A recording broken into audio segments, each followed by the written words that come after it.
It is difficult to accept the reality that many stories go untold simply because they haven't been discovered. Some may say that these individual footnotes in history are left forgotten due to the existence of larger external factors. This philosophical consideration, that is, determinism, has been addressed by landmark literary movements such as Transcendentalism.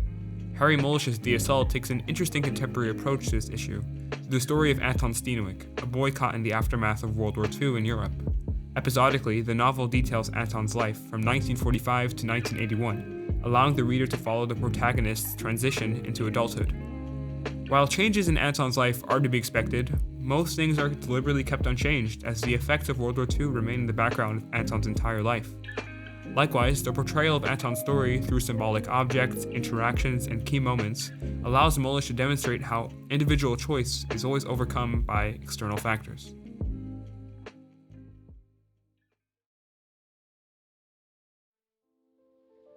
In The Assault, Mulisch draws attention to specific objects Anton interacts with, enabling the reader to weigh the significance of individual choice compared to the consequences of external influences.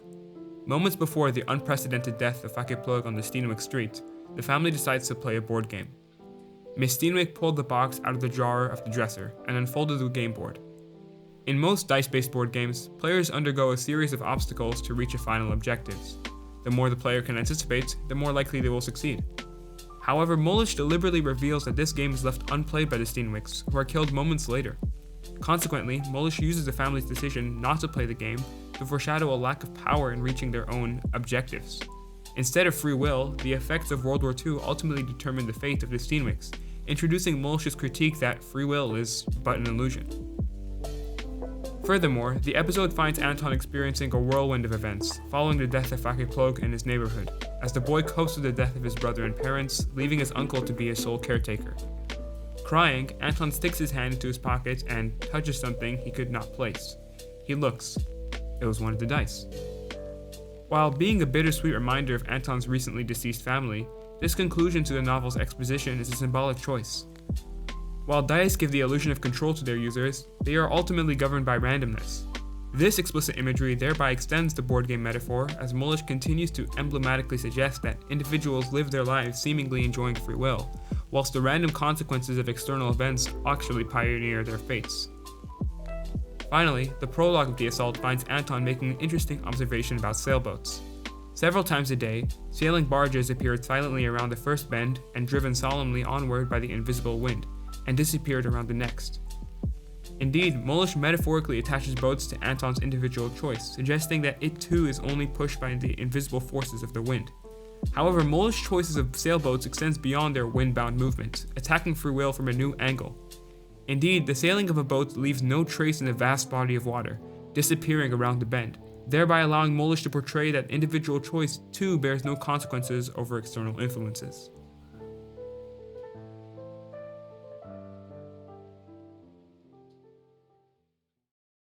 Additionally, Mulisch acquaints Anton with a contrasting variety of characters, allowing the reader to consider the role of individual choice in the aftermath of World War II. While visiting Kortakis, Anton finds a map covered with red and blue lines, showing offensives advancing from Russia and France toward Berlin. As a boy, he used to imagine that if he looked at the map of Holland under a microscope, he would be able to see the people of Haarlem walking around the streets. While maps connote our understanding of the world and reflect significant events such as World War II, they fail to highlight the individual actions of people. This metaphor, coupled with the image of battle lines, suggests that individuals are controlled by external forces, not possessing any will over their destinies. Furthermore, Mulisch characterizes the notion of free will as naive, using Anton's childish perception of maps as his agent. Likewise, the obvious reality that Anton is incapable to see his life under a microscope conveys that the entire narrative of The Assault, Anton's story, is insignificant considering the greater implications of World War II. To this extent, Mulisch conveys to the reader that the greater events overcome the individual lives and decisions of people. In another encounter, Anton reunites with Plug Jr., simultaneous to an anti-communist protest. While initially civil, the conversation rapidly accelerates into hostility as Vaki questions Anton, noting that we're in the same class, your parents are shot, but you're doing medical studies all the same, whereas my father was shot and now repair water heaters. By this, Mulisch uses Vaki's frustrated spiel to parallel his character to Anton's, and how they've both suffered similar tragedies in similar circumstances. Despite this, the illusion of Anton's ability to shape a moderately positive destiny seems unfair to the reader, considering Fake's inability to resolve misfortune. However, Fake's inability to retain control over his own fate reveals Mulisch's commentary on how individuals fail to exercise freedom in the wake of external events. In essence, Mulisch criticizes the notion that people shape their own destiny given the effects of greater events, suggesting the converse: events shape people. In his most significant interaction, Anton meets his wife, Saskia, in the 3rd episode. However, Mulisch prefaces this interaction with an important detail. He describes that, in love too, he simply let things happen to him. The emotion of and search for love is an important distinction to make, being the epitome of choice and selection. However, Anton, to the surprise of the reader, does not attempt to control his fate in this matter, and instead allows chance to dictate one of the most important elements of his life. The concept of love, central to the novel, thereby allows Mulisch to critique free will and promote the concept of determinism.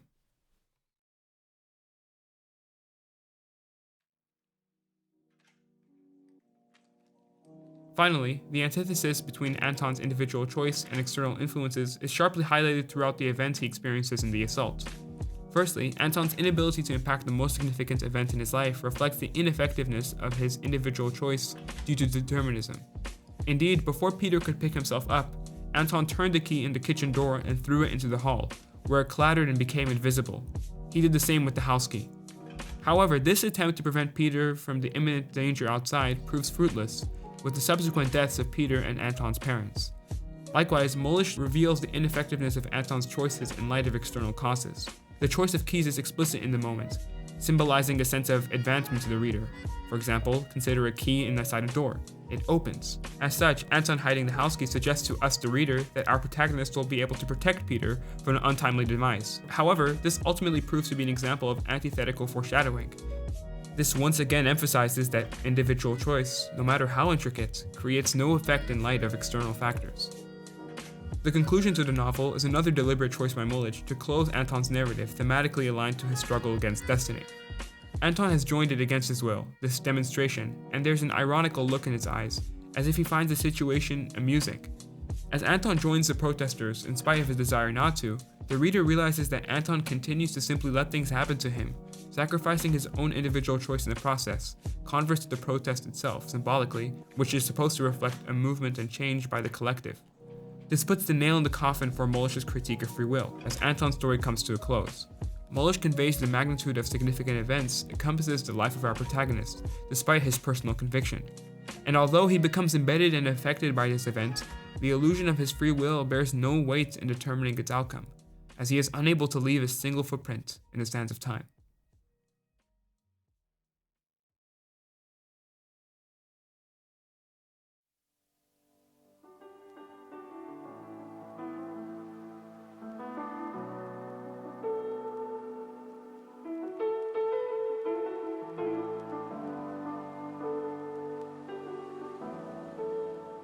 It is difficult to accept the reality that many stories will go untold simply because they haven't been discovered.